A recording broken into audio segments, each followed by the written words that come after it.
എന്താ ഇത് ഇവിടത്തെ ഒരു ഏർപ്പാടാ. പെണ്ണിന് പുരുഷനെ ഇഷ്ടായാല് അത് പറയുന്ന ഒരു ടെക്നിക്കാ.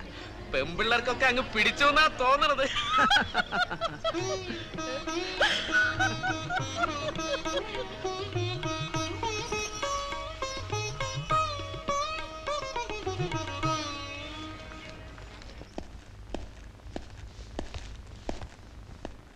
Good morning. आओ बैठो। चांदनी, ये अन्ना का आदमी है। मैं बोला था ना, ये इंजीनियर है, इसे काम देना है। नाम क्या है? शेखर। सर्टिफिकेट्स हैं? हाँ।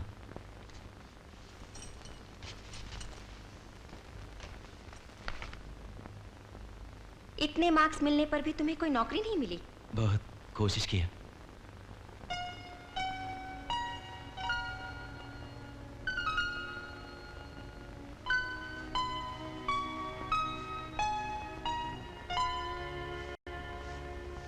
क्या मैं तुम्हारा विश्वास कर सकती हूँ? हाँ जी। Okay, you are appointed. ഇവിടെ വന്നിട്ട് പോകുന്നവരെല്ലാം പണം മാത്രമേ കൊടുത്തിട്ട് പോകാറുള്ളൂ, മനസ്സ് കൊടുക്കാറില്ല. അറിയാം. ഒരിക്കൽ ജീവിതത്തിനെ കുറിച്ചുള്ള എല്ലാ പ്രതീക്ഷകളും നശിച്ചവളാണ്. വീണ്ടും വെറുതെ മോഹിപ്പിക്കരുത്. അല്ല, എനിക്കിഷ്ടമാണ്. ഹരിക്കറിയോ, ഒരിക്കൽ വിവാഹം കഴിഞ്ഞ പെണ്ണാണ്. ആന്ധ്രയിൽ ഏതോ ഒരു കുഗ്രാമത്തിൽ നിന്ന്. അതുകൊണ്ടാണ് അവളെ ഒന്ന് പുറത്തു കൊണ്ടുപോകാൻ അനുവദിക്കണമെന്ന് പറഞ്ഞത്. ഇവിടെ ഒരാളെങ്കിലും രക്ഷപ്പെട്ടാൽ സന്തോഷിക്കുന്നവളാണ് ഞാൻ. ഞാനായിട്ടൊന്നും എതിർക്കുന്നില്ല. കൂട്ടിക്കൊണ്ടു പോയിക്കോളൂ.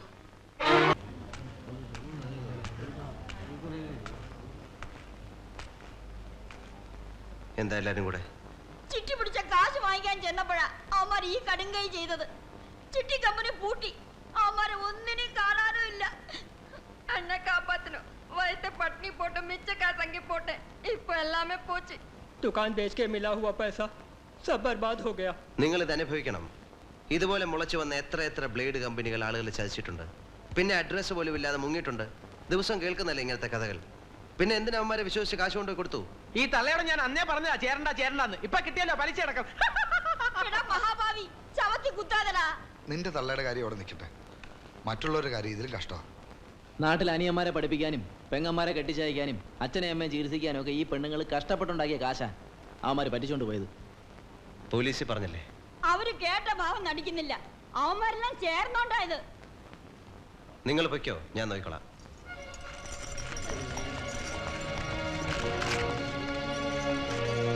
ചോട്ടാ അണ്ണാ, ആരെ കമ്പനിയുടെ ആളുകൾ?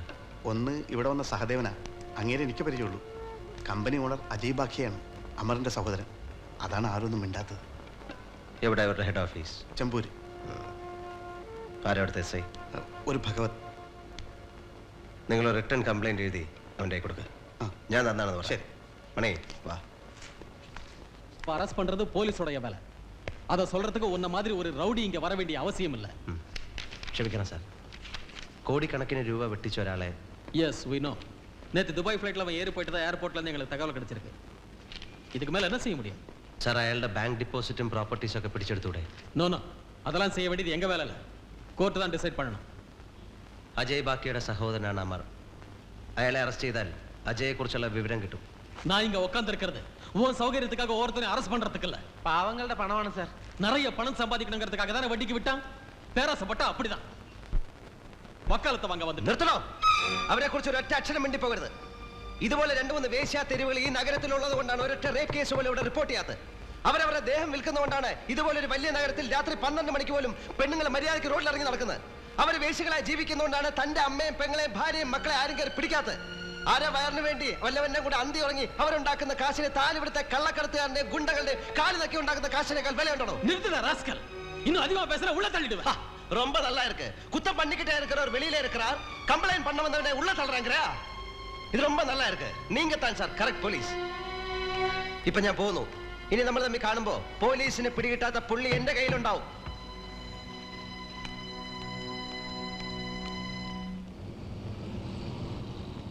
ആ മാനേജർ സഹദേവന്റെ വീട് എനിക്കറിയാം. അവനെ പിടിച്ചാല് അജയ് ബാക്കി എവിടെ ഉണ്ടെന്ന് അറിയാൻ പറ്റും. അവനും വീട്ടിലുണ്ടാവാൻ വഴിയില്ല.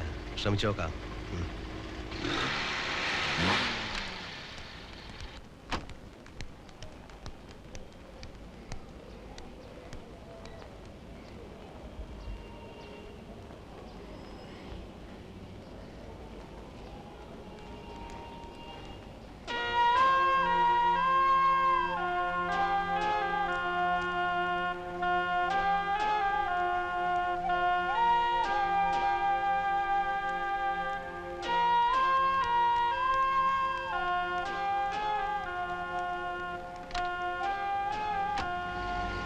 സഹദേവനില്ല, അവന്റെ ഭാര്യയാണത്. ആദ്യം ഒന്നും അറിയില്ല എന്ന് പറഞ്ഞു. ദുബായിലേക്ക് പോകാനുള്ള വിസയുടെ കാര്യം സംസാരിക്കാനാണെന്ന് പറഞ്ഞപ്പോ ജൂഹുവിലുള്ള മെട്രോ ലോഡ്ജിൽ അന്വേഷിക്കാൻ പറഞ്ഞു. അവളെ നിനക്ക് നേരത്തെ അറിയോ? പിന്നെ എവിടെയും കൊണ്ട് ഞാൻ കുറെ ട്രിപ്പുകൾ അടിച്ചിട്ടുള്ളതല്ലേ. അവന്റെ ചിട്ടിയും ബിസിനസ്സും ഒക്കെ അവളുടെ കയ്യിലാ. എന്ന് വെച്ചാൽ എവിടെ വലിയ ബഡാ പാർട്ടീസിന് വിട്ടുകൊടുത്തിട്ടല്ലേ അവൻ കാശ് പിരിക്കുന്നത്. ഏതോ നല്ല കുടുംബത്തിൽ പറഞ്ഞ പെണ്ണ ഇവിടെ വന്ന് നാശമായിപ്പോയി. പല വലിയ ഹോട്ടലുകളിലും വീടുകളിലും രാത്രി കൊണ്ടുവിട്ടിട്ട് രാവിലെ വിളിച്ചിറക്കി കൊണ്ട് വന്നിട്ടുണ്ട് ഞാൻ. എന്തൊക്കെ പറഞ്ഞാലും നല്ല ബെസ്റ്റ് ഉരുപ്പടിയാ. എവിടെടാ എന്റെ മുതലാളി? അറിയില്ല. മുതലാളിയിലൂടെ നാട്ടുകാരെ പറ്റിച്ച് രക്ഷപ്പെടാനാണെങ്കിൽ വെട്ടി നുറുക്കി ഞാൻ റോഡിലെറിയും. എനിക്കൊന്നും അറിയില്ല.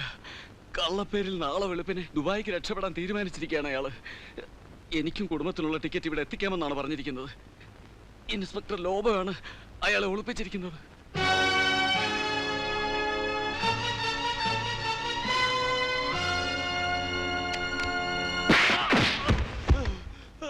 अजय बाकिया कहाँ? मुझे नहीं मालूम. वो किधर है?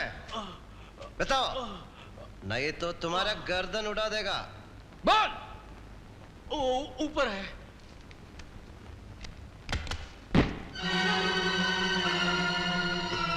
കണ്ടവന്റെ കാശിന് ദുബായി പോവാൻ തയ്യാറെടുക്കാണ് പൊന്നുമോൻ. നിന്നെ അതിലും നല്ലൊരു സ്ഥലത്തേക്ക് ഞാൻ അയക്കാം.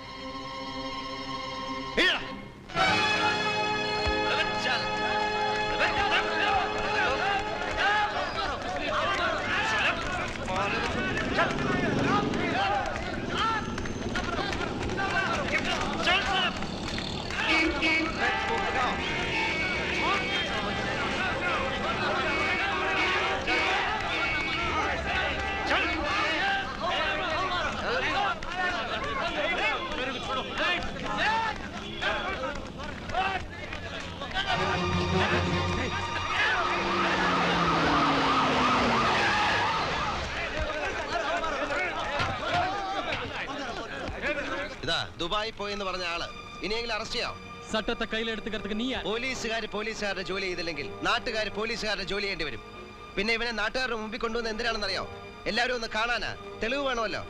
പിടിച്ചോണ്ട് നിങ്ങളെ പോലുള്ള പോലീസുകാരെ ഏൽപ്പിച്ച നാളെ ഇവനൊക്കെ മാന്യനായി പാവപ്പെട്ടവന്റെ കാശ് കൊണ്ട് വാങ്ങിച്ച ടൊയോട്ടയിലും ബെൻസിലും നടക്കുന്നത് ഞങ്ങൾ കാണേണ്ടി വരും. ഇതാ അവന്റെ പിടിച്ചെടുത്ത പണം. ഇത് എത്ര ഉണ്ടെന്ന് ഞങ്ങൾക്കറിയാം. തിരിച്ചു കൊടുക്കുമ്പോഴും അത്രയും കാണണം.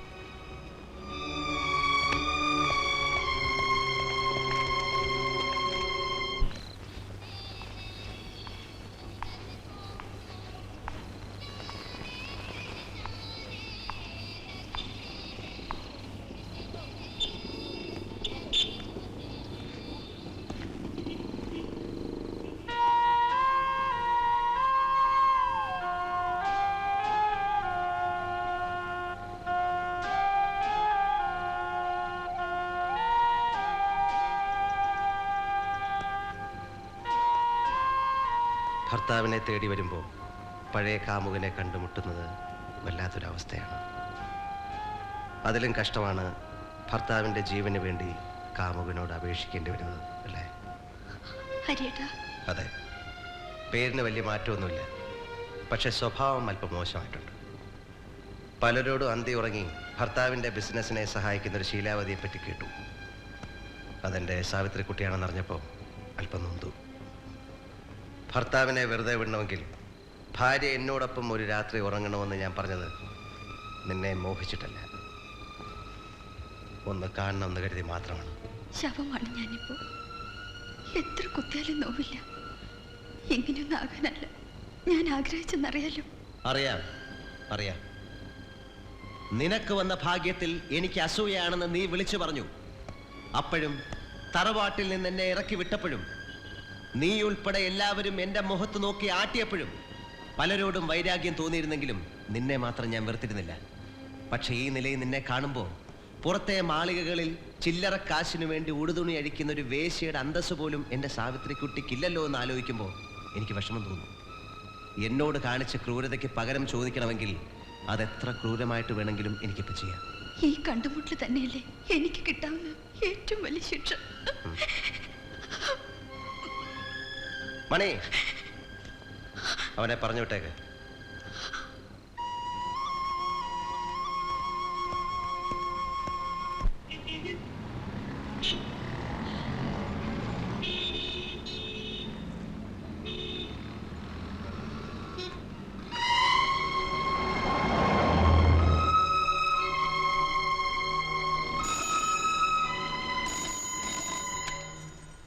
Hello Shekhar speaking.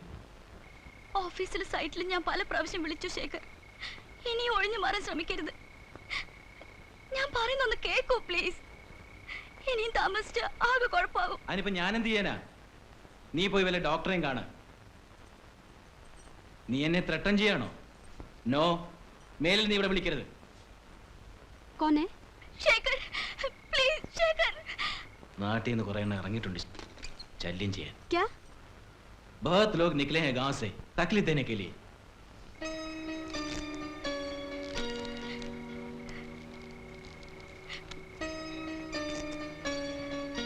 രാധ ഈ നേരത്തെ എന്തിനാ? അതെ, ഞാൻ കേട്ടു. ശേഖർ എന്താ പറഞ്ഞ?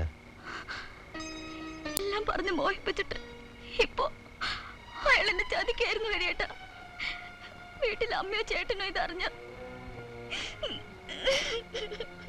കരയണ്ട,